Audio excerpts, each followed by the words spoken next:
Oi, gente, seja bem-vindo a Três Tons de RH. Estou aqui com o Sérgio Nogueira e a Valéria Fernandes e a gente vai dar continuidade àquele tema muito importante que é comunicação, só que agora de um ângulo um pouquinho diferente, né? Enquanto a gente estava falando antes do gestor com as suas responsabilidades, com seus métodos, práticas e preocupações, né? Agora a gente vai fazer meio que a vingança da gestão, né? O que a equipe tem que se preocupar, né? E tem que agir, né? E tem alguns erros e acertos nessa história aí que a gente vai comentar em relação ao processo de comunicação. Fala, Valéria, Não, porque como é que a gente começa?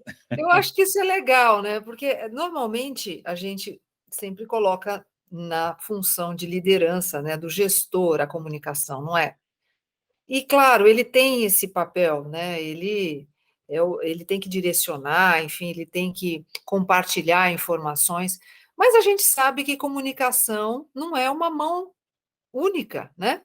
Ele tem dois polos, tem aquele que recebe a comunicação muitas vezes, e ele, normalmente é o time, né? São os componentes de um time. E eles, eu acho que cada um tem um papel tão relevante para que a comunicação ela aconteça da forma desejada, gente. Não existe nenhum herói, né, da comunicação que vai conseguir, né, se comunicar adequadamente se não tiver um time que contribua para essa comunicação. E eu acho que é isso que a gente vai falar aqui um pouco, né, nesse videozinho curto. A gente vai falar o que você pode fazer para tudo dar certo, porque essa é a intenção, né? Então, Eu assim, espero, né? não é? Eu acho que essa é a Então, intenção. Vamos lá, Serginho, eu faço parte de um grupo, né? Como é que eu posso me comportar? O que eu posso fazer para contribuir para a comunicação ela fluir melhor? Eu acho que como colaborador, né, isso que a gente está falando, né, é, a gente tem que ir para uma reunião, para uma conversa, com a cabeça aberta de fazer funcionar, de fazer fluir essa comunicação. Essa comunicação, a gente falou em outro vídeo, ela pode vir por vários canais, né? É uma reunião mais formal, é por alguma mídia, é um vídeo, é um texto curto, um texto longo, mas a primeira coisa é realmente ser um protagonista na comunicação, né? Ter essa postura de, gente, vamos fazer funcionar. Às vezes a gente tem um líder que ele não é o melhor comunicador do universo, às vezes a expectativa de informação é outra, mas, gente, cada um de nós que é membro de um time tem que torcer para a coisa dar certo, esclarecer. Não é torcer, ai, tem que dar errado, não entendi, jogar pedra, tá tudo ruim, tá tudo uma droga. Essa é a pior coisa, esse é um time muito difícil, né? Aí, pô, não dá, vamos torcer para dar certo nesse negócio, né? Pô, pelo amor de Deus, né? Pô. E tem vários tipos, né? Quando a gente olha numa equipe, né? Eu acho que assim como o líder tem que se preocupar com a diversidade da equipe, né? Cada componente também tem que olhar um pouco isso, né? Até para ver se a sua forma de comunicar ela está adequada. Então, você tem que ajustar a abordagem, né? Eu acho que tem gente que não se preocupa, né, com o efeito do que fala, né? Eu acho que também é um aspecto, né? Tem gente que não fala, né? Mas as pessoas que falam, às vezes, Na não se reunião, preocupam com o pelo efeito, menos, né? né? Então, acho que realmente precisa. Mas quais são os tipos, Roberto? Fala aí, quais são os tipos aí que atrapalham a Eu acho que comunicação? tem, falando um pouquinho, eu acho que um dos tipos é a pessoa que pouco contribui, né? Ou seja, não fala, mas presta uma atenção danada, né? E assim, e prestando atenção, acho que é bom, que melhora o entendimento, mas ela não gera nenhum movimento. E, de novo, como eu falei no vídeo anterior, acho que o objetivo da comunicação é gerar uma mobilização positiva, né? Acho que para a organização, a mobilização tem que ser positiva. É o cara que quer ver o circo pegar fogo. Ô, Isso é uma Valéria, mobilização negativa, né? você já viu Então, aquele tipo que está lá na reunião, a pessoa está apresentando e ele já está no Zap, já está no WhatsApp, comentando com outra pessoa que está 3 fileiras para lá, ixi, que ruim, meu Deus, né? Ih, ferrou, não entendi nada. Mas isso fala muito. Você já viu isso? Não dá vontade de. O que a gente faz com uma pessoa dessa? Eu acho que está dentro do perfil que você falou, da não contribuição, né? Porque ele não está prestando atenção, Uhum, né, claramente, ele está muitas vezes compartilhando uma informação parcial, talvez nem era para compartilhar, essa também é uma questão, né? uhum, Dependendo do assunto, não uhum, é para você compartilhar. Se isso for pedido, né, pela uhum, liderança, enfim, se for um assunto, um tema confidencial, um tema que afeta diretamente a sua equipe e não outras, não tem por que ficar conversando na É, paralela, né, via WhatsApp. Eu nem vou mencionar a questão da educação também, né? Eu uhum, acho que aqui a gente tem um ponto importante que é a educação. Mas dentre os tipos, né, enfim, de participantes que a gente pode ter, eu acho que muito importante é a gente perceber qual que é o nosso papel, né? Eu não acho que você, sendo parte de um time, você deve sentar ali e simplesmente ouvir. Então, se prepare. É uma reunião semanal? Alguns exemplos. É uma reunião semanal? Vá bem preparado sobre o que é que você fez e o que é que você vai fazer, né? Leve ali uma agenda, né, com itens. Faça perguntas, prepare perguntas a respeito do que virá ou de outros assuntos. Mostre seu interesse. Faça com que a reunião ela fique mais rica, né? Se for uma reunião que traga um assunto estratégico, se prepare, leia jornais, veja o que está acontecendo no mercado. Não perde nenhuma oportunidade, gente. Uma oportunidade de exposição, né? Oportunidade de contribuição. Não faça figuração, né? Acho que você não vai é agregar feio, nada, né? nem para você, nem para o grupo, não é? Exatamente. Eu acho que a comunicação tem que estar alinhada com o objetivo que a pessoa tem de estar na empresa, né? Se ela quer fazer alguma coisa, quer gerar alguma coisa legal, né? A comunicação dela tem que estar alinhada a isso, né? Então, assim, se a pessoa vai numa. Aliás, tem um risco aí, né, Valéria? A pessoa, às vezes, ela tem que se preparar, né, para falar coisas pertinentes, né? Porque existem pessoas aí, falando um pouquinho dos tipos, né? Existem as pessoas que falam por falar, né? E não é uma coisa pertinente. Então, isso é só encheção de linguiça, cansa a equipe, desvirtua, perde o raciocínio, né? Então a pessoa tem que realmente se preparar para não falar coisas pertinentes. Eu acho que outra coisa importante, assim, de repente ela está numa reunião, ela tem que avaliar se o tema que ela vai participar, discutir, tem a ver com ela também, né? Porque tem isso, né? Você tem que fazer as coisas que valem a pena, né? Aliás, hoje na literatura organizacional, uma coisa que se fala bastante é você gastar essa energia, é o essencialismo, é o foco, né? Então, às vezes, você não tem que estar naquela reunião, sabe? E outra coisa, Roberto, é a pessoa que faz uma pergunta, às vezes está numa reunião coletiva, né? A reunião coletiva, muitas pessoas estão participando da reunião, e ela pergunta um assunto dela. Ela não entende no contexto que é uma comunicação geral, uma troca de ideia. Muitas vezes é uma comunicação difícil, né? É uma venda, potencial de venda da empresa. Gente, muitas vezes a gente participou de comunicações complexas, difíceis, e de repente levanta alguém lá atrás e, bom, e no meu caso, como é que fica eu que estou, não sei o quê? Gente, né?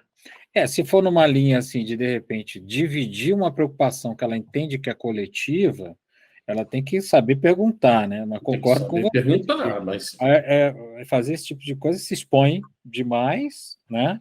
E corre o risco de levar uma resposta que não vai ser não pode ser agradável, né? emocional, né, gente? Não pode fazer uma pergunta só pela emoção, só porque eu está com raiva. Você tem que ver o fórum que você está, você tem que olhar, fazer uma leitura de ambiente, fazer uma pergunta que realmente esclareça e ajude, como nesse caso que o Roberto falou, né? Que você possa depois, se for autorizado, como a Valéria falou, multiplicar para outras pessoas de equipe ou ajudar no esclarecimento, naquela conversa de bastidor. Né? Acho que essa é a postura que a gente tá buscando, né? Que a gente espera, que tem expectativa de quem está na empresa. Parece mínimo, parece óbvio, mas não é comum. Na minha experiência, assim, não é o comum, por incrível que pareça. E se tiver dúvidas, se não ficou claro, por favor, vá atrás da informação, seja buscando em, sei lá, no portal da organização, perguntando para os colegas, perguntando para o gestor, vá atrás, não fique esperando, ninguém me falou mais nada, eu estou aqui esperando. Nunca faça isso, porque tudo impacta em você no final das contas, né? Não tem por que ficar esperando. Esse é um ponto importante, né? Que a gente percebe, né, que muitas pessoas se privam de esclarecer uma dúvida, né?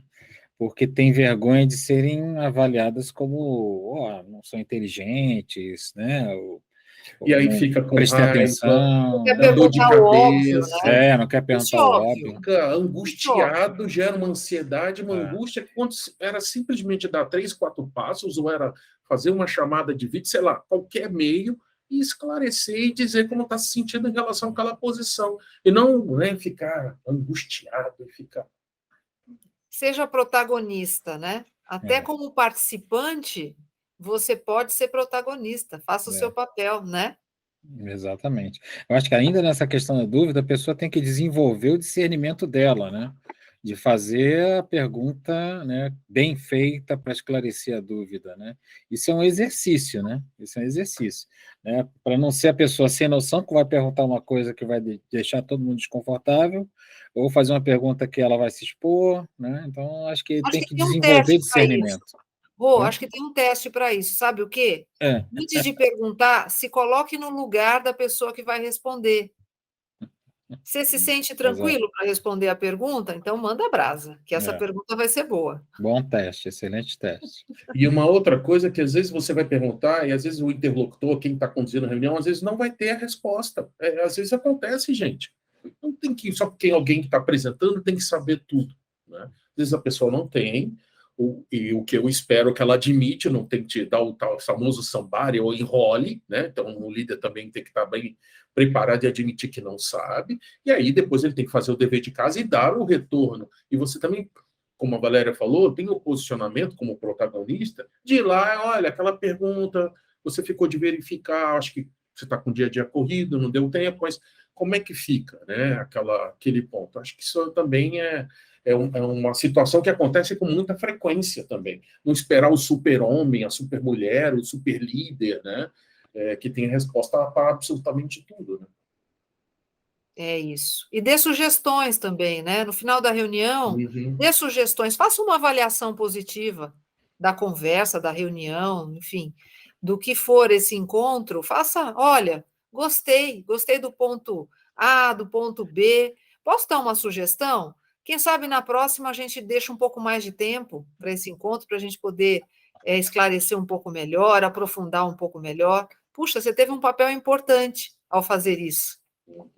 Exato, acho que essa preocupação é bem legal, né, assim, de você contribuir, né, de dar sugestões e manter a reunião uma coisa viva, né? Eu acho que cada um da equipe tem essa responsabilidade também, né? Eu acho que é muito ruim, principalmente para o gestor, acho que todo mundo já teve essa experiência de fazer uma apresentação, querer discutir, e você vê que o pessoal não está confortável, ou porque está desnivelado em termos de conhecimento, ou não está confiante, né, porque acha que vai ser mal avaliado. Então, acho que esse tipo de coisa a equipe tem que estimular, né, um ambiente de troca, né, junto com, claro, com o líder. Ô, Roberto, uma outra situação também, Roberto e Valéria, que muitas vezes acontece, muitas empresas estão trazendo temas de fora da organização para fazer uma discussão, né? Então, a mesma coisa, dependendo do tema, né? Pode ser segurança, saúde mental, que é um tema que está muito recorrente, diversidade e inclusão. Eu acho que é o mesmo tipo de postura, né? Vá, participe, vai no intuito de... Você não vai engajar, não é um tema político, é um tema de como nós, quem está participando daquela reunião, pode tornar a convivência melhor dentro da organização, como é que a empresa, como a cultura pode evoluir nesse sentido. Então, eu acho que é importante também desse tema. Cada vez mais esses espaços estão abrindo e eu acho que tem que aproveitar. E não é hora de engajar, discutir política, não é isso, não é essa a expectativa. A expectativa é que todo mundo possa aprender, compartilhar, que possam melhorar as relações, que ideias diferentes possam fluir de pessoas que às vezes têm origem, têm pensamento e visão diferente das coisas.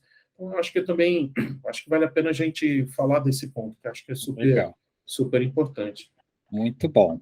A gente falou aqui de várias dicas, né, e de vários estilos que a gente percebe, né, nas equipes. Você que está vendo a gente no canal, acho que pode dar algumas sugestões também, né, com relação a algumas dicas, faça o comentário e eu vou pedir, claro, para você se inscrever no nosso canal, né, porque a gente ainda vai falar mais sobre esse tema, né, e a gente gostaria de ter você participando, né, dessa discussão, tá bom? A gente está no YouTube e em outras mídias, como LinkedIn, Deezer, Spotify, Face, Instagram, tá? Então, participe, se inscreva, tá bom? Legal, gente. Um abraço. Até mais. Tchau. Tchau, Obrigada. tchau. Tchau.